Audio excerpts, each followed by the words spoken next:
নমস্কার, কেমন আছেন সবাই? আশা করি সবাই খুব ভালো আছেন।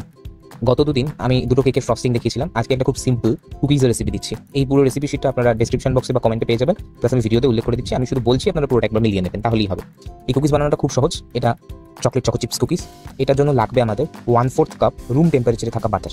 এই বাটারটাকে খুব ভালো করে যে বাটিতে বানাবেন তার মধ্যে ভালো করে প্রেস করে নরম করে নেবেন জিনিসটাকে, আর আস্তে আস্তে যাতে এটা ব্যালেন্সড হয়ে যায়। এবার এর মধ্যে আমি দিয়ে দেবো ব্রাউন সুগার আর ক্যাস্টার সুগার।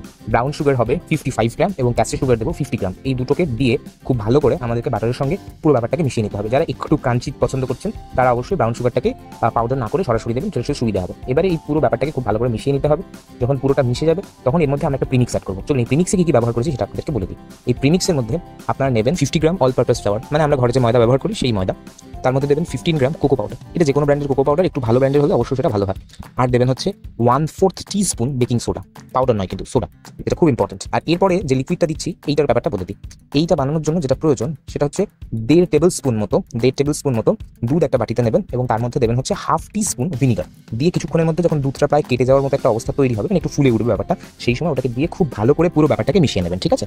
তো এই মিশিয়ে নেওয়ার পরে আমাদের পুরো ব্যাপারটা তৈরি হয়ে যাবে। এবারে এটাকে আমরা টোটালি রেখে দেবো ফ্রিজে দেওয়ার জন্য।